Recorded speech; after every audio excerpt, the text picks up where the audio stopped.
तर मित्रांनो, जसं मी तुम्हाला प्रॉमिस केलं होतं की माझा हा येणारा व्हिडिओ इंटरमिजिएट ग्रेड ड्रॉइंग परीक्षेमधील मेमरी ड्रॉइंग या टॉपिकवर असणार आहे.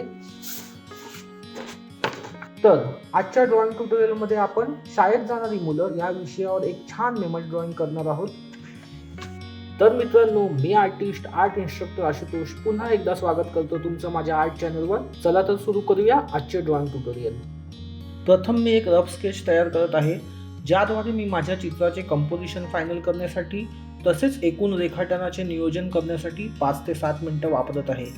हे रफ स्केच मला प्रत्यक्ष अंतिम रेखाटन कसे करायचे आहे यासाठी योग्य मार्गदर्शन करेल.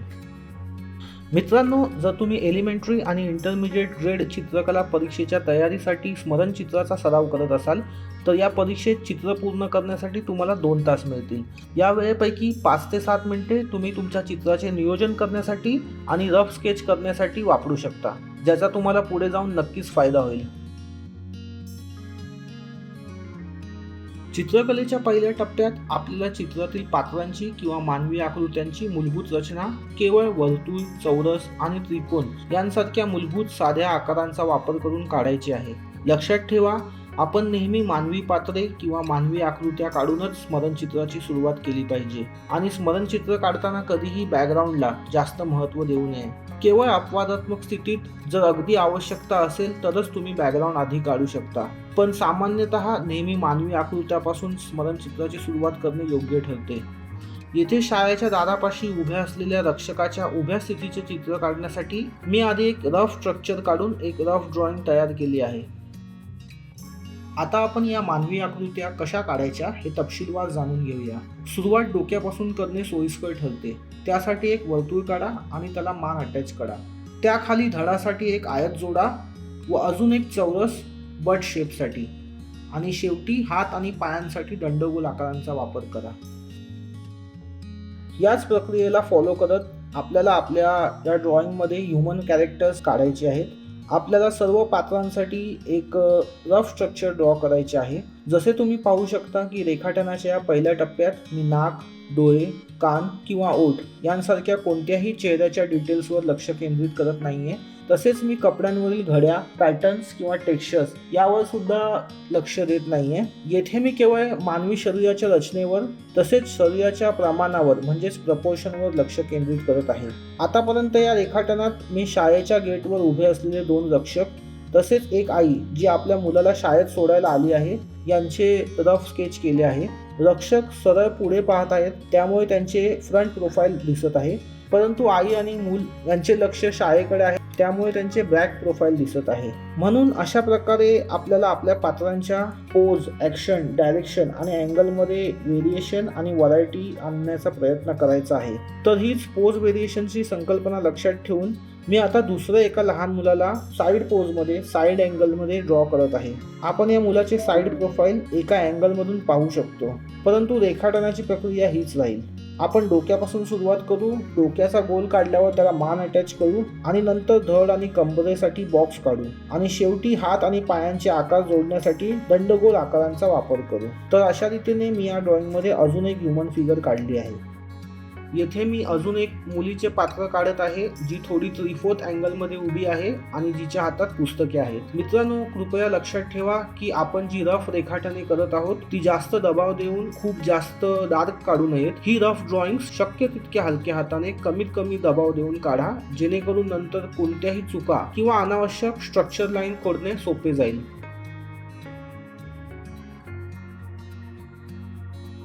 आता माझी या चित्रातील मुख्य ह्युमन फिगर्स काढून झाली आहेत, त्यामुळे मी बॅकग्राऊंडबद्दल विचार करू शकतो. तर येथे मी शाळेच्या प्रवेशद्वारापासून आणि त्याच्या भिंतीपासून बॅकग्राऊंडचे चित्र काढायला सुरुवात करत आहे.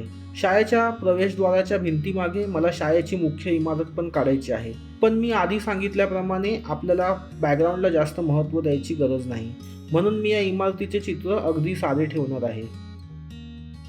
येथे मी बॅकग्राऊंडमध्ये अजून काही मानवी आकृत्या काढत आहे, परंतु ही नवीन पात्रे दूर अंतरावर काढायची आहेत, त्यामुळे आपण त्यांचे डिटेल्स कमी करूया. जसे जसे मुख्य फ्रेमपासून आणि ज्या अँगलने आपण पाहत आहोत त्या अँगलपासून ज्यांचे अंतर वाढेल तसा तसा त्यांचा आकार कमी होत जाईल आणि त्यानुसार त्यांचे डिटेल्स देखील कमी होत जातील. येथे आपल्या चित्राचा पहिला टप्पा पूर्ण झाला आहे. आपल्या सर्व ह्युमन फिगर्सचे स्ट्रक्चर किंवा ज्याला तुम्ही रफ ड्रॉइंग म्हणू शकता ते तयार आहे. आता दुसऱ्या टप्प्यात आपल्याला या रफ ड्रॉइंगला रिफाईन करायचे आहे, त्यामध्ये डिटेल्स ॲड करायचे आहेत. या टप्प्यात आपण आपल्या रफ ड्रॉइंगमधील चुका देखील दुरुस्त करू शकतो. तसेच या ड्रॉइंगमध्ये डिटेल्स ॲड करताना आपल्याला कॅरेक्टर्सचे डोळे, नाक, तोंड यांसारखे चेहऱ्याचे अवयव समाविष्ट करायचे आहेत. तथापि हे लक्षात ठेवा की स्मरणचित्र रंगकामासह दिलेल्या 2 तासात पूर्ण करायचे असते, म्हणून वेगाने काम करायचा प्रयत्न करा. तसेच डिटेल्ससुद्धा सिंपल ठेवायचा प्रयत्न करा.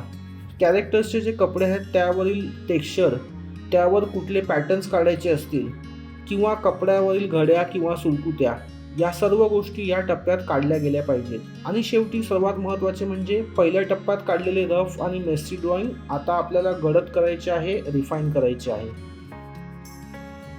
माझ्या चित्राचा दुसरा टप्पा जवळपास पूर्ण झाला आहे. सर्व कडा आणि रेषा व्यवस्थित ड्रॉ केल्या आहेत. शेवटी मी या शाळेच्या इमारतीला अंतिम रूप देत आहे. ही इमारत आपल्या चित्रातील पात्रांपासून बरीच दूर आहे, त्यामुळे डिस्टन्स आणि डेप्थचा सेन्स निर्माण करण्यासाठी आपण इमारतीचे डिटेल्स जाणीवपूर्वक कमी करणार आहोत.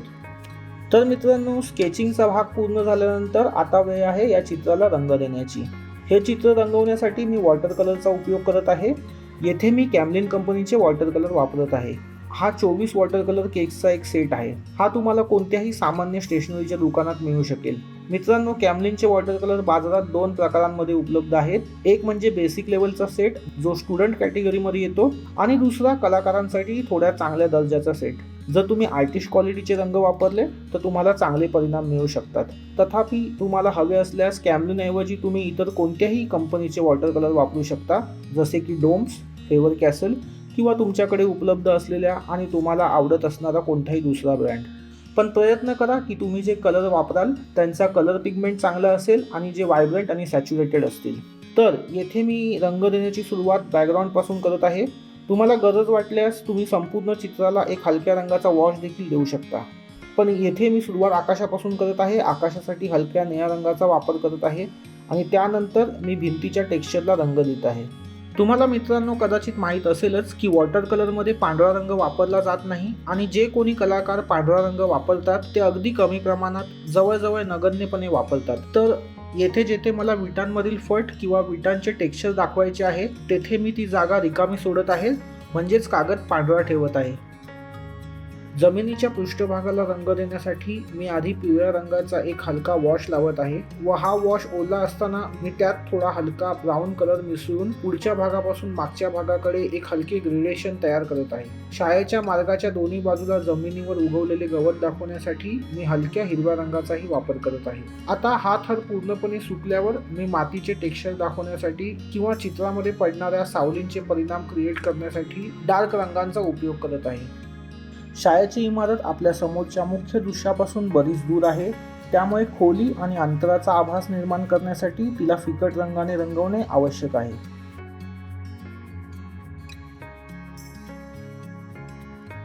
पुढे त्वचेचा रंग तयार करण्यासाठी मी आधी पांढरा रंग घेतला, त्यात थोडा नारंगी रंग मिसळला आणि सोबतच अगदी थोडा चिमूटभर निळा रंगही मिसळला. याच रंगाची थोडी डार्क व्हॅल्यू तयार केल्याने मला डार्क स्किन टोन देखील मिळाला आहे. अशा प्रकारे माझ्याकडे डार्क आणि लाईट दोन्ही प्रकारचे स्किन टोन उपलब्ध आहेत. यांचा वापर करून मी सर्व पात्रांच्या चेहऱ्यावर, शरीरावर आणि जिथे जिथे त्वचा दिसत आहे तिथे स्किन टोन लावत आहे. स्किन टोन लावताना प्रकाशाची दिशा लक्षात घेऊन ज्या भागांवर सावली पडू शकते त्या भागावर आपण डार्क स्किन टोन लावू आणि हळूहळू ती लाईट स्किन टोनमध्ये मिसळून टाकू. यामुळे आपल्या चित्रात डार्क आणि लाईट रंगांच्या प्रभावामुळे सावली आणि प्रकाशाचा परिणाम तयार होईल व चित्र जिवंत वाटेल. पुढे मी सर्व मानवी पात्रांच्या केसांसाठी हलक्या ग्रे रंगाचा वापर करत आहे. लक्षात ठेवा, तुमच्या पॅलेटवर जेव्हा एखादा रंग असतो तेव्हा तो जेथे शक्य असेल तेथे वापरा. जसे मी त्वचेचा रंग एकाच वेळी सर्व पात्रांना लावला आणि आता मी सर्व पात्रांच्या केसांसाठी एकाच वेळी रंग देत आहे. यामुळे तुमचा वेळही वाचेल आणि रंगाची नासाडी होणार नाही. पुढे मी बॅकग्राऊंडमधील शाळेच्या इमारतीच्या खिडक्यांच्या काचांना रंग देण्यासाठी सेम ग्रे कलर वापरत आहे. एरियल पर्स्पेक्टिव्हचा आभास निर्माण करण्यासाठी बॅकग्राऊंडला नेहमी हलका रंग द्यावा हे लक्षात ठेवा. मुलांचे युनिफॉर्म रंगवण्यासाठी तुम्ही लाल, निळा किंवा पिवळा यांसारख्या कोणत्याही ब्राईट कलरचा वापर करू शकता. येथे मी गडद जांभळा रंग वापरत आहे आणि तुम्हाला माहीतच आहे की ती शाळेतली मुलं असल्यामुळे सर्व मुलांच्या गणवेशाचा रंग सारखाच असेल. प्रकाशाची दिशा लक्षात घेऊन जिथे सावल्या पडू शकतात तिथे डार्कर व्हॅल्यूज वापरा आणि जिथे प्रकाश पडतो तिथे लाइटर टोन्स वापरा.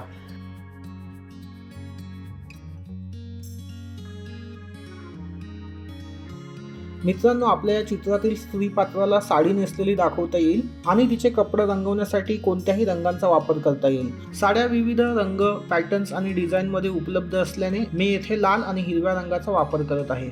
साडीचे फोल्ड्स काढण्यासाठी मी या रंगांच्या वेगवेगळ्या शेड्सचाही वापर करत आहे.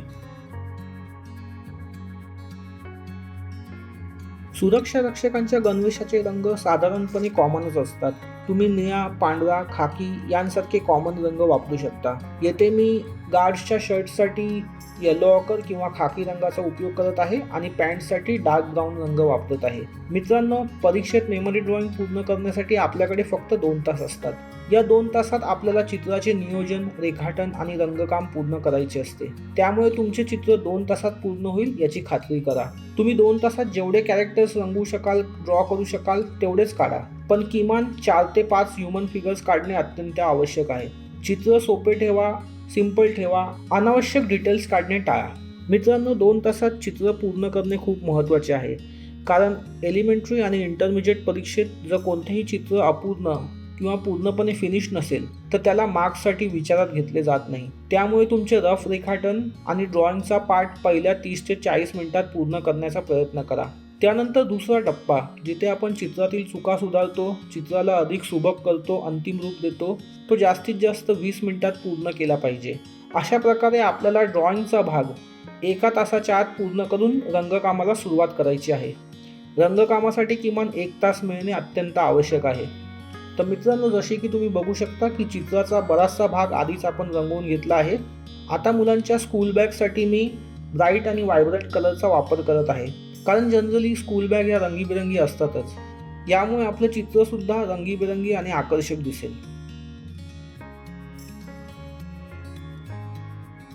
मित्रांनो, माझ्या चित्रातील प्रकाश आणि सावलीचे परिणाम दाखवण्यासाठी रंगाचा पहिला लेअर सुकल्यानंतर मी इथे डार्कर व्हॅल्यूजनी सावलीच्या भागांना रंग देत आहे.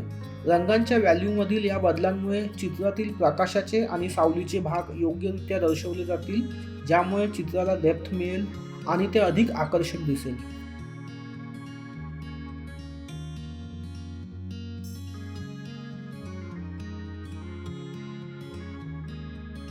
मित्रांनो, बुटासारख्या कमी महत्त्वाच्या आणि लहान गोष्टी रंगवण्यासाठी मी सहसा डार्क ब्राऊन किंवा काळा रंग वापरतो आणि मी तुम्हालाही बुटांसाठी काळा किंवा डार्क ब्राऊन कलर वापरण्याचा सल्ला देईन. तुम्ही चित्र जितके सोपे ठेवाल तितके ते पूर्ण करणे तुम्हाला सोपे होईल. तर मित्रांनो, तुम्ही पाहू शकता की चित्राचा बराचसा भाग रंगवून झाला आहे. फक्त काही छोटे मोठे भाग बाकी आहेत. आता मी त्यांना रंगवण्यावर लक्ष केंद्रित करत आहे. आणि मित्रांनो, माझा विश्वास ठेवा, हे लहान भाग रंगवायला खूप वेळ लागू शकतो, कारण तुम्हाला वारंवार ब्रश धुवावा लागू शकतो आणि पुन्हा पुन्हा ब्रशवर नवीन रंग घ्यावा लागू शकतो. त्यामुळे तुम्हाला हवे असल्यास लहान भाग रंगवण्यासाठी तुम्ही ब्रश पेन किंवा स्केच पेन वापरू शकता, ज्यामुळे तुमचा वेळ वाचेल.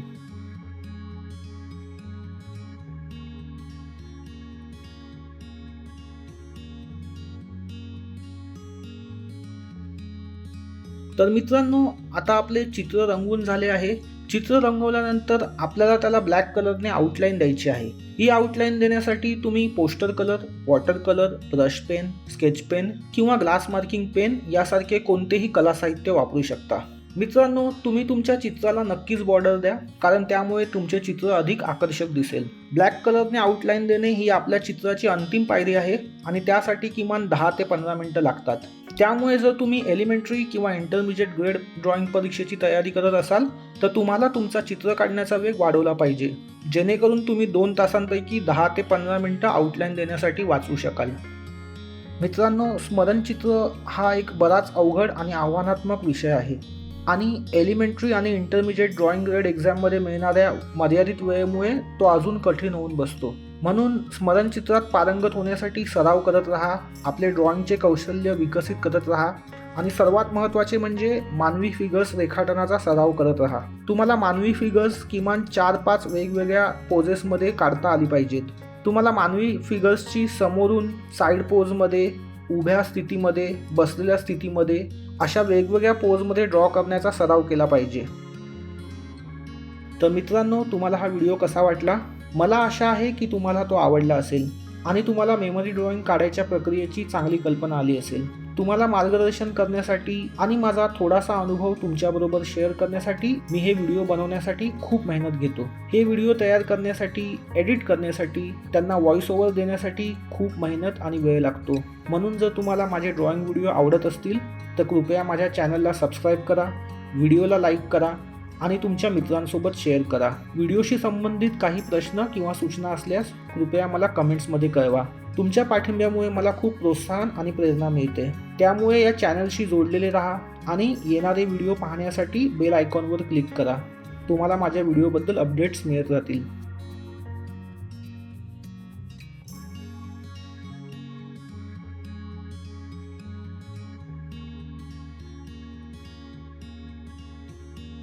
मित्रांनो, हा चित्रकलेचा व्हिडिओ जवळपास अंतिम टप्प्यात आहे. माझे चित्र जवळजवळ पूर्ण झाले आहे. मी सर्व ड्रॉइंगला आउटलाईन पूर्ण केली आहे. आता मी जमिनीवरील माती आणि गवताचे टेक्स्चर दाखवण्यासाठी डार्कर रंगांचा वापर करून सावलीचे इफेक्ट रंगवत आहे.